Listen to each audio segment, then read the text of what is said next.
तो देखिए बच्चों, एस्ट्रोनॉमी में आज हम लोग ध्यान से देखते हैं, ध्यान से नहीं देखिए एस्ट्रोनॉमी में आज आपका जो स्टार्ट होगा वो सोलर सिस्टम, सौर मंडल के बारे में पढ़ेंगे, ठीक ना।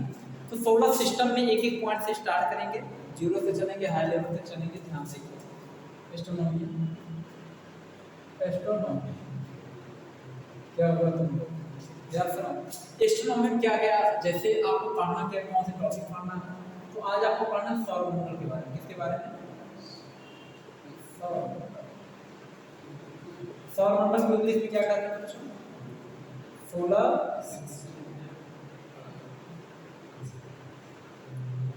सिस्टम। ध्यान से देखिए, सुनो, सौर मंडल किससे किससे बना है। देखिए जैसे ये है आपका सूर्य,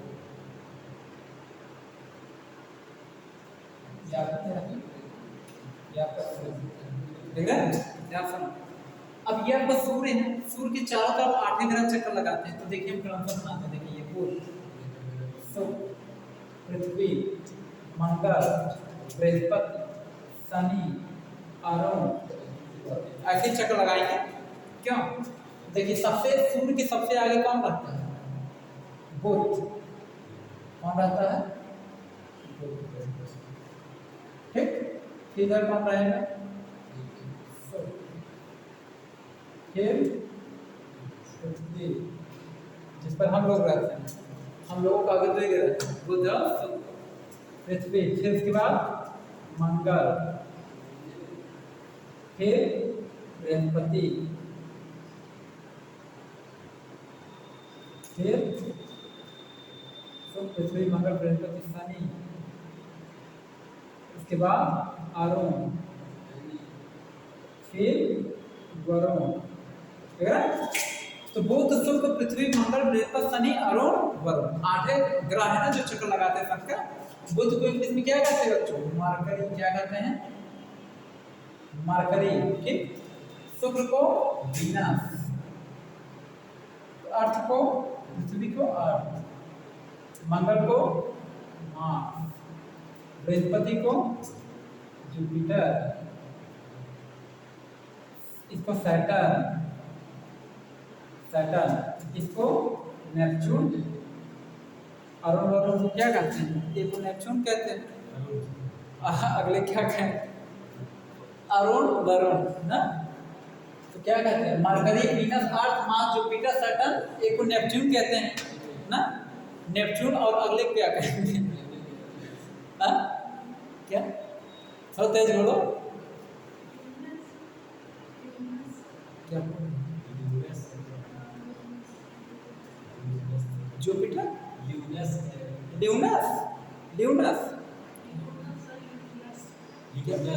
क्या इस पर ये बोलो, क्या बोल रहे हैं? यूरेनस, नेपच्यून, ऐसे बताओ। हाँ सही बता रहे हो, नेपच्यून। फिर क्या कहते हैं? यूरेनस, सही बता रहे थे, बोल ही नहीं पा रहे थे। तो नेपच्यून, फिर यूरेनस, क्लियर। तो बच्चों ध्यान दीजिएगा, देखिए आपके सोलर सिस्टम में एक सन आता है। सन के चारों तरफ जो है चक्कर लगाने वाले आपके ग्रह आते हैं। ग्रहों की संख्या 8 है, सन एक ही है जो कि सोलर सिस्टम में तिक्के सन है। क्लियर, इतना समझ में आएगा। उसके बाद फिर क्या देखेंगे? अब इधर समझो, ध्यान से समझो, आप मेन टॉपिक आ रहा है। देखिए ये तो अभी कहानी बार बता दूंगी, ये तो सबको पता है। आप जो टॉपिक पढ़ोगे, सुनो, आप जो टॉपिक पढ़ोगे बच्चों ध्यान से, अब सबसे पहला पॉइंट आप क्या पढ़ेंगे? सबसे पहला सन, सबसे पहले सन पढ़ोगे। सन के बाद फिर क्या पढ़ोगे? फिर ये क्रम चलेगा, ऐसे पढ़ते जाओ, पूरा कंप्लीट पढ़ना है। तो पहले आप सन पढ़ लो। सन बता दे, देखने में केवल लग रहा है, इतना गहरा है ना, हालत खराब हो जाता है जो अभी देखना पढ़ना। अच्छा ये बताओ बच्चों, मैंने बताया था प्रज्वल स्टैंडर्ड को, जब तुम बताओ, प्रज्वल बताओ कि सन, कोई बोलेगा नहीं, जिसे पूछेंगे वही क्यों बताएगा। प्रज्वल बताओ, सन में जो है, सन में कौन कौन से गैस पाए जाते हैं? एलिमेंट का नाम बताओ, सन में कौन से एलिमेंट पाए जाते हैं? सन किसी एलिमेंट से मिलकर बना होता है, बताओ। हीलियम से सही, नाइट्रोजन नहीं है सही। अरे सिर्फ सबसे ज्यादा परसेंट में जो एलिमेंट पाया जाता है उसका नाम तुम नहीं बता पा रहे। मान लो हीलियम तो 24% पाया जाता है, हाइड्रोजन 74% में होता है, 74, इसीलिए कहते हैं देख कर आएगा, बैठो 74% पाया जाता है हाइड्रोजन। अच्छा और कौन, चले तुम बताओ उसमें जो है, यानी कि सन में बताओ हाइड्रोजन हीलियम में कब चेंज होता है, किस प्रोसेस से? हाइड्रोजन हीलियम में किस प्रोसेस से चेंज होता है? हाइड्रोजन हीलियम में किस प्रोसेस से चेंज होता है? वीडियो जाकर देखना, नापी संलयन होता है। मेहनत करो सब लोग, मेहनत करोगे तभी आएगा जान लो, नहीं करोगे फिर दिक्कत है तब जान लो, पढ़ोगे नहीं याद हो पाएगा। देखिए सौर मंडल, ध्यान सुनिए बच्चों, पहले हम लोग पढ़ते हैं सूर्य, ध्यान से सुनिए, देखिए सन, देखो सूर्य भगवान, देखिए सूर्य भगवान सुबह समय में देखिए, मॉर्निंग के टाइम में सब लोग जो है सूर्य भगवान को प्रणाम करते हैं, सूर्य नमस्कार जिसे कहते हैं ना। तो एक क्रिएटिव एनर्जी अंदर आता है, एक पॉजिटिव थिंकिंग आता है लोग, जैसे क्या होता है, जैसे सूर्य नमस्कार करने से एक सकारात्मक विचार अंदर आता है, आपका दिन अच्छा होता है, आप दिन में सकारात्मक चीज़ें सोचेंगे, अच्छे से काम करेंगे, एक अलग एनर्जी आपके अंदर आता है। तो सूर्य की पहली मतलब सुबह के समय सूर्य भगवान सूर्य नमस्कार करना चाहिए, थोड़ा सा एक अंदर एक अलग भाव आता है, समझ गए। और एक तो ईश्वर की प्रतिमा के रूप में भी, ईश्वर के रूप में भी सूर्य भगवान की पूजा की जाती है ना, सूर्य देवता कहा जाते हैं। तो इन सब का मतलब एक अलग थोड़ा सा माइंड में अलग एनर्जी आपका क्रिएट होता है अच्छे कार्य के लिए। तो सन सूर्य देखिए बच्चों जी जानते रहे, सूर्य में जो है 3 पार्ट पाए जाते हैं, सूर्य में 3 पार्ट। आप देखिए क्या क्या होता है, जैसे पढ़े होंगे पृथ्वी है, पृथ्वी में भी कई परत होते हैं, वैसे सन है जिसमें भी कई परत होते हैं। जैसे देखिए ध्यान देखिए, सपोज बच्चों ध्यान सुनिए, देखिए ये आपका एक सन है, ध्यान सुनो, अब बात नहीं समझो एकदम आराम, ये एक सन, सपोज करो एक सूर्य। तो सूर्य में अच्छा ये बताओ बच्चों, अगर ये सूर्य का सेंट्रल पॉइंट है, ये सूर्य का केंद्र बिंदु है, यही ना, ये बताइए कि जब सन का एक केंद्र बिंदु सेंटर पॉइंट है, तो सन में 3 परत पाए जाते हैं, पहला कोर होता है, दूसरा विकिरण मंडल होता है, तीसरा संवहन मंडल होता है। कोर, विकिरण मंडल और संवहन मंडल 3 परत पाए जाते हैं सन में।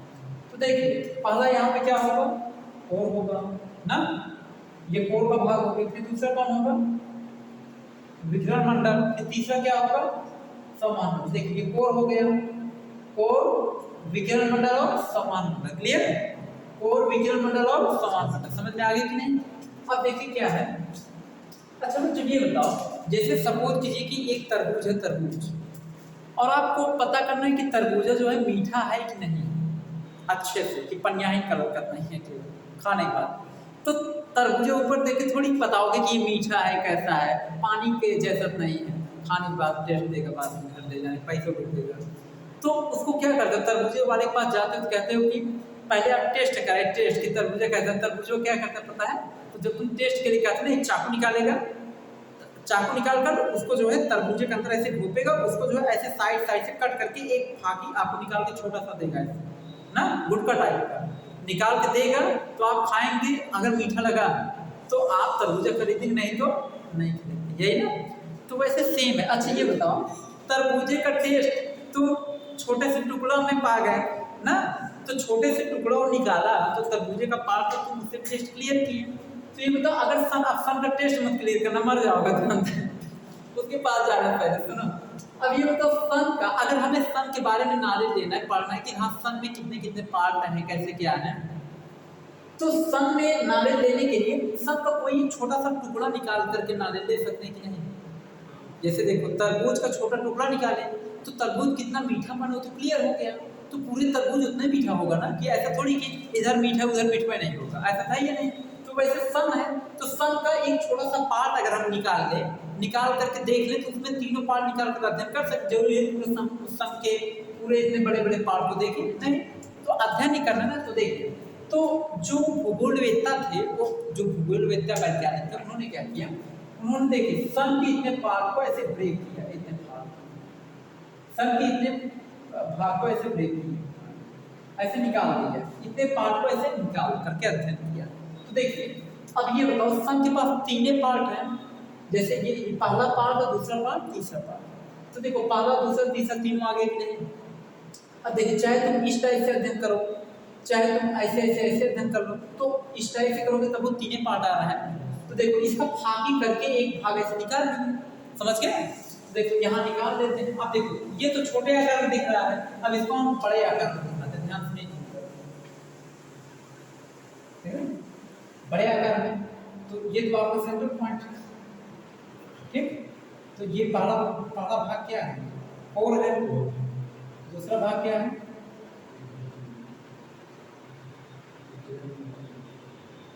दूसरा भाग है आपका विकिरण मंडल। तीसरा भाग क्या है,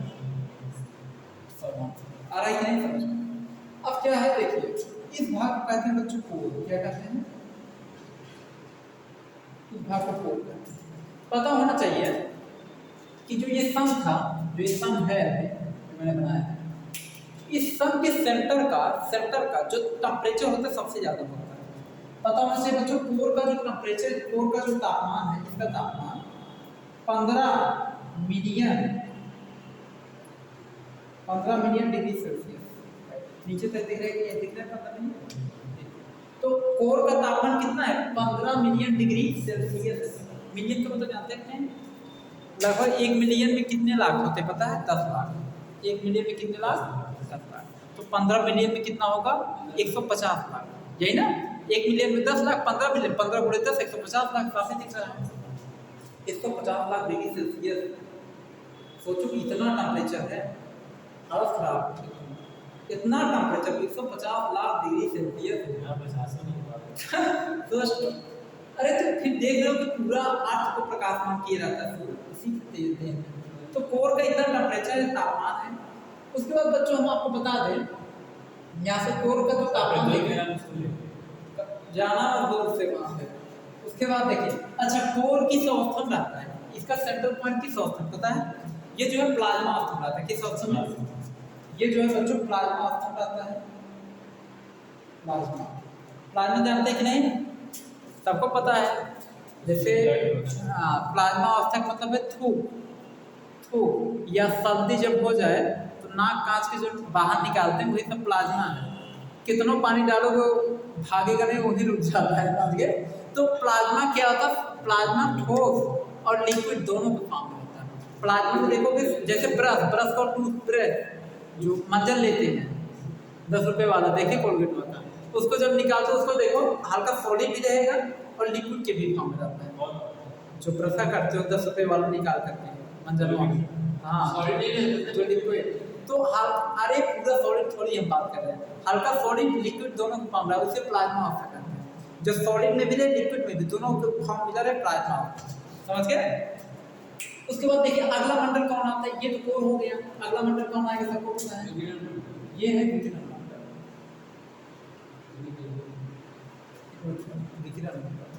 तो यहाँ ऊपर लिखिए ना, तो यहाँ सब ये बच्चों ये कौन सा मंडल है, विकिरण मंडल।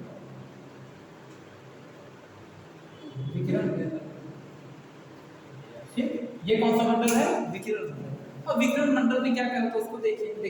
विकिरण मंडल में बच्चों आपका गामा रे जाता है। यहाँ पे कौन सा रे जाएगा आपका, गामा रे।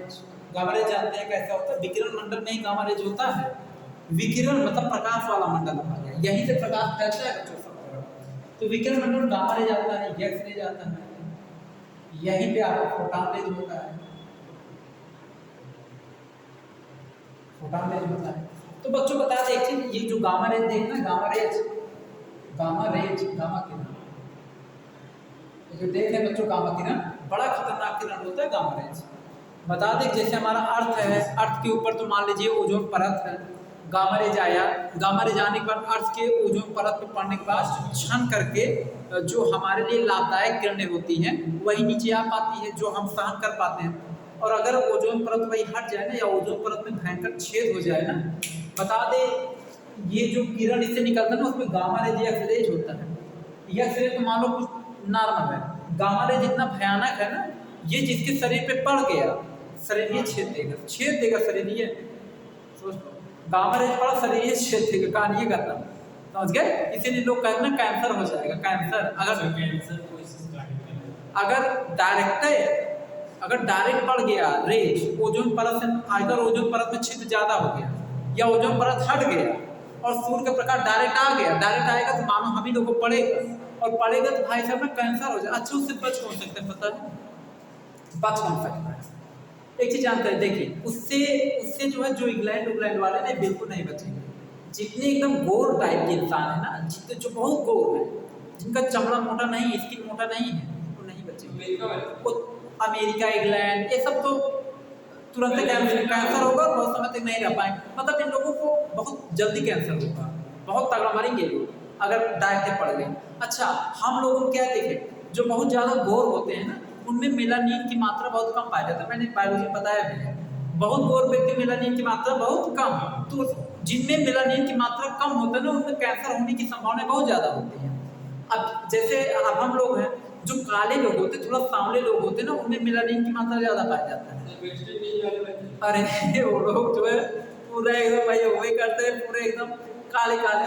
तो जो काले और जो सांवले लोग होते हैं उनमें उनमें मेलानिन की मात्रा ज़्यादा होता है। तो जिनमें मेलानिन की मात्रा ज़्यादा, उनको कैंसर जल्दी नहीं होगा। जानो को मतलब वो बचे रहेंगे किसी भी प्रकार से, मतलब बचेंगे तो वही बचेंगे, जानते रहिए। और मरेंगे तो जो बहुत गोरे वही जाएंगे पहले। और मैं बता दूं, जैसे हमारे इंडिया में तो ऐसा नहीं है। हमारे इंडिया में क्या है बता दें कि हमारे इंडिया के जितने भी लोग हैं, उनका जो स्किन है ना मोटे टाइप का। देखिए जिनका चमड़ा मोटा है वो भी सेफ बच सकते हैं। जिनका स्किन बहुत पतला है, जैसे अंग्रेज का देखेंगे ना, एकदम बता दें, जैसे वो देखो ना रोज गुलाब, जैसे गुलाब देखो ना, गुलाब देखो रेड कलर का होता है ना, उनका गड़बड़ और है, ऐसे ऐसे कर दोगे ना पूरा रेड कलर में आ जाएगा तुरंत। क्यों पता है? क्योंकि उनका स्किन इतना पतला रहता है, पूरा जैसे लगता है झड़क रहा है पूरा, समझ गए? और उनकी स्किन पतला होने का रीजन भी है वहाँ का एटमॉस्फेरिक तापमान, टेम्परेचर वगैरह उस टाइप का। जैसे इंडिया में है इतना टेम्परेचर, वहाँ तो थोड़ी इतना, इसलिए गोरे टाइप के हो जाते हैं वहाँ पे, समझ गए कि नहीं? तो बता दें कि ऐसा सिचुएशन होता है, देखने को मिलता है, जानते रहेगा।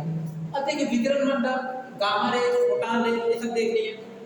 गामा रे हानिकारक है, शरीर को छेद देता है। उसके बाद फिर कौन सा मंडल आएगा? जो कि संवहन मंडल। कौन सा मंडल? संवहन मंडल। ठीक, एक चीज पता होना चाहिए, इंग्लिश जानो, कोर को क्या कहते हैं? CORE। विकिरण मंडल को इंग्लिश में हम लोग क्या कहेंगे? Radiative zone. कौन सा जोन? Radiative zone. संवहन मंडल को कन्वेक्टिव जोन कहते हैं। Convective clear? अब ध्यान सुनिएगा बच्चों, देखिए तो यहीं से विकिरण मंडल से विकिरण फैलता है। तो जब सूर्य का जब विस्फोट हुआ था, यानी कि जब तारों का विस्फोट हुआ, तो यहाँ से जो प्रकाश निकला, जिस प्रकाश में ज्यादा एनर्जी था, वो प्रकाश एकदम फाड़ते हुए, चीरते हुए एकदम आगे निकल गया, एकदम आगे ऐसे, एकदम आगे ऐसे निकल गया, एकदम इस टाइप से, ठीक है? ऐसे जिस प्रकाश में ज्यादा एनर्जी था, वो प्रकाश एकदम चीरते हुए एकदम आगे निकल गया, समझ गए? और जिस प्रकाश में एनर्जी कम था, वो ऐसे आगे जाकर है, ऐसे घूमकर फिर वापस ऐसे लौटा है, ऐसे देख रहे हैं कि नहीं? तो इसे हम लोग सौर ज्वाला कहते हैं। क्या कहते हैं? जो प्रकाश आगे निकल गया, इसे हम लोग सौर ज्वाला कहते हैं। इसे कहते हैं बच्चों सौर ज्वाला। सौर ज्वाला कहते हैं। इसे क्या कहते हैं? इसको हम लोग कहेंगे सौर कलंक कहेंगे। क्या कहेंगे? सौर कलंक कहते हैं। इंग्लिश में जानना चाहते हो तो सोलर स्पॉट। और इसे क्या कहते हैं? Solar flame. क्लियर? समझ में आ रहा है कि नहीं? अच्छा, ये सोलर फ्लेम है, ये क्या है? Solar spot. देखो अब देखिए, इसमें ऊर्जा कम था, इसके बाद क्या थे? इसके बाद एनर्जी क्या थी बच्चों? एनर्जी कम थी। ये मतलब एनर्जी कम होने के नाते ये क्या होगा? ऐसे लौट आया, बहुत दूर तक नहीं जा पाया, ठीक ना?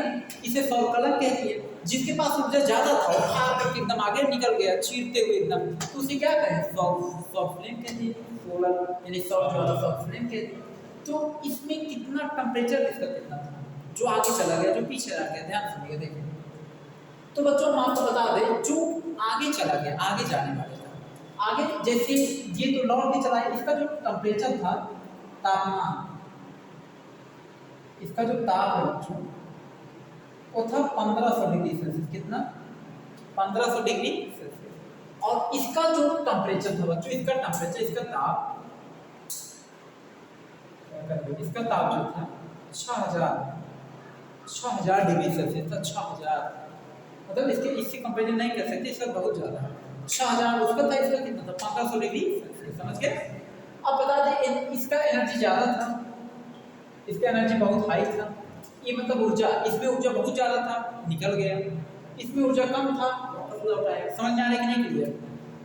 तो फिर क्या होगा बच्चों, जैसे हम आपको यहाँ पे बता रहे हैं, ये सौर ज्वाला अब सन से निकला, तो सन से जब निकलेगा तो कहीं ना कहीं जाएगा, तो हमारा अर्थ है, तो अर्थ पे आएगा, हम लोग अर्थ के बारे में अध्ययन करेंगे। ऐसा नहीं कि बुध ग्रह के बारे में जानेंगे तो डिस्कस करना है, बुध ग्रह के बारे में बाद में डिस्कस करेंगे, पहले अर्थ पे देख लें कि इसका क्या इफेक्ट पड़ता है सौर ज्वाला का। समझ में आ रहा है कि नहीं? जान सकते। अब देखिए हुआ क्या, तो जैसे बच्चों आपको पता है, सभी बच्चों को पता है, यहाँ ध्यान से सुनिए, देखिए जैसे हमारा ये अर्थ है, ध्यान सुनो, ये क्या है? अर्थ। अर्थ मतलब पृथ्वी। तो बच्चों पता है कि अर्थ के पास क्या है? गुरुत्वाकर्षण। अर्थ के पास क्या है? अपना अपना गुरुत्वाकर्षण बल है। गुरुत्वाकर्षण बल कितने के? न्यूटन साहब किए हैं। तो अर्थ के पास गुरुत्वाकर्षण बल है, तो ये सौर फ्लेम अर्थ के करीब आने लगता है। तो अच्छा, अर्थ का जो गुरुत्वाकर्षण है इस सौर फ्लेम को अपनी तरफ ऐसे खींचता है, आओ आओ आओ। और पता है अगर सौर फ्लेम आ गया ना अर्थ पे डायरेक्ट, आस पास सब मरेंगे। चलो यहाँ पे सौर फ्लेम, अरे सौर फ्लेम देखो तापमान इसका कितना है, मर जाएंगे, भूज उठेंगे वहीं पे अगले दिन एकदम काले काले सब दिखेंगे समझ गए। लेकिन कारण है, हम लोग क्यों भूज नहीं उठते पता है? रीजन के पीछे रीजन ये है बच्चों, देखिए समझिए, अर्थ के ऊपर ना हवाओं की एक परत है जिसे हम लोग क्या कहते हैं? वायुमंडल कहते हैं। अर्थ का एक अपना वायुमंडल है। वायुमंडल अर्थ का सुरक्षा कवच, वायुमंडल अर्थ का ना सुरक्षा देता है। हवाओं की परत देखिए, परत में बना लेते हैं, देख लीजिए इसके ऊपर ऐसे कुछ परत है, ये सब क्या है? परत। अर्थ के ऊपर ऐसे परत है, देखें हवाओं की एक परत है, इसे क्या कहते हैं? इसे वायुमंडल कहते हैं। क्या कहते हैं? वायुमंडल। देख रहे हैं ना? समझ आ रहा है कि नहीं? सुनिए, ये वायुमंडल अर्थ की ना सुरक्षा करता है, सुरक्षा। तुमने वायुमंडल में कई परत पढ़ा होगा, जैसे क्षोभ मंडल, समताप मंडल, ओजोन मंडल, ऐसे पढ़े हो ना? तो इसी में क्षोभ मंडल, समताप मंडल, ओजोन मंडल, वायुमंडल, इसी में ओजोन मंडल सब इसी में आता है। समझ गए कि नहीं? तो ये पृथ्वी का सुरक्षा कवच ऊपर से है। ये क्या करता है पता है? पृथ्वी इसको खींचता है, सौर का आ जाओ आ जाओ। तो ये वायुमंडल जब ये आता है ना, जब सोलर फ्लेम आता है, तो जो ये वायुमंडल है पृथ्वी के ऊपर का, ये सोलर फ्लेम को ना ऊपर की तरफ भगा देगा या तो पृथ्वी की नीचे की तरफ भगा देगा। समझ गए? तो ये सोलर फ्लेम ऐसे आएगा, ऊपर से निकल जाएगा पृथ्वी के ऐसे, या ऐसे नीचे चला जाएगा ऐसे। समझ गए? Solar flame. और अगर अरे बुझा जाएंगे तब तो देख लो हालत खराब हो जाएगा। अगले दिन तो सब काम वाम करते हुए दिखेंगे। समझ गए? अरे खराब, अरे तुम ही सोचो, अर्थ पे गर्मी के दिन में 50-52 डिग्री सेल्सियस सबकी हालत खराब हो जाती है। इतनी गर्मी होती, कल्पना नहीं कर सकते हैं, परेशान सब। सोचो 6000 डिग्री सेल्सियस क्या हाल होगा उसके बाद। समझ रहे हैं ना? ये लोग मुर्गा उर्गा लाते कितने डिग्री सेल्सियस गर्म करते पता है? मान चलिए 62, 70, 75, 80 डिग्री सेल्सियस तक गर्म करते हैं, एकदम भुजा जाता है, तल जाता है एकदम। 6000 डिग्री सेल्सियस पे तो साफे हो जाएंगे सब। इधर सुनो, तो यहाँ क्या है बच्चों, सुनिए। तो अब देखिए, तो वायुमंडल क्या करता है? सौर ज्वाला को अर्थ के ऊपर से निकाल देगा, इसको अर्थ के नीचे से निकाल देगा। तो इसका टॉपिक को देखो थोड़ा सा। तो जो सौर ज्वाला इसके ऊपर से जाता है उसे हम क्या कहते हैं पता है? अर्थ के ऊपर से जाने वाले सौर ज्वाला को हम लोग कहते हैं बच्चों, इसको कहते हैं अरोरा बोरियोलिस प्रकाश कहते हैं। क्या कहते हैं? अरोरा बोरियोलिस। देखो लिख देते अरोरा बोरियोलिस, ठीक है। और अर्थ के नीचे से जो जाता है इसे कहते हैं बच्चों अरोरा ऑस्ट्रेलिस।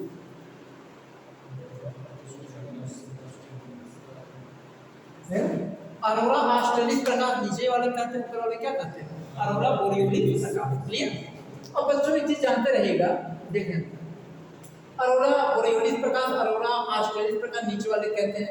अब यहाँ पे एक चीज आपको पता होना चाहिए बच्चों कि ये जो आपका कहने का मतलब कि ये जो प्रकाश इस टाइप से फैला है, ये प्रकाश बच्चों, ये जो प्रकाश फैला इस टाइप से, आपको पता है ये जो सोलर स्पार्क होते हैं, सौर कलन और ये जो प्रकाश फैल रहा है, ये प्रकाश कितने डिग्री तक अच्छे से फैल सकते हैं पता है? तो बच्चों बता दें, जैसे यहाँ पे 0 डिग्री है, कितना डिग्री? यहाँ पे अब है लगभग आपका 40 डिग्री। तो जान लीजिए 0 से 40 डिग्री के बीच में जो प्रकाश फैलता है बहुत तेज फैलता है, समझ गए? और सौर कलंक जो बनते हैं 0 से 40 डिग्री के बीच में ही सौर कलंक। सर ये सब बताया हम, ये सब हमने पढ़ा है, मतलब कोई वैज्ञानिक।